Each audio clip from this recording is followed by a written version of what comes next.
নামাজের ব্যাপারে উদাসীন। এক নম্বরে তারা যারা নিয়মিত নামাজ আদায় করে না, ইচ্ছা হলে নামাজে যায়, ইচ্ছা হলে নামাজে যায় না।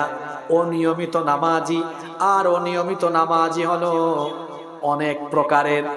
এক নাম্বার হলো সাপ্তাহিক, তারা শুধু জুমার দিনে যায়। দুই নাম্বার মাসিক, তারা শুধু রমজান মাসে নামাজে যায়। তিন নাম্বার এরা সিজনাল, শবে বরাত, লাইলাতুল কদর এই রাতগুলোতে পাওয়া যায়। চার নাম্বার হলো বার্ষিক নামাজি, দুই ঈদে দেখা যায়। পাঁচ নাম্বার হলো আরেকটা আছে শুধুমাত্র জানাজার নামাজি, জানাজার নামাজে গেলে একটু বক্তৃতা করা যায়।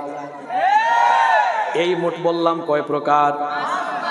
এই পাঁচ প্রকারের নামাজি। পাঁচ ওয়াক্তের নিয়মিত না অনিয়মিত?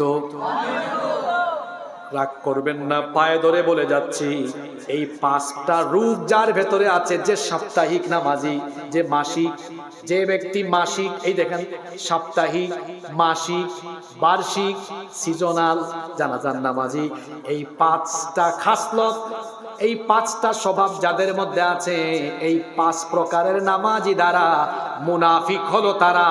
এই পাঁচ প্রকারের নামাজি যারা ধ্বংসপ্রাপ্ত তারা।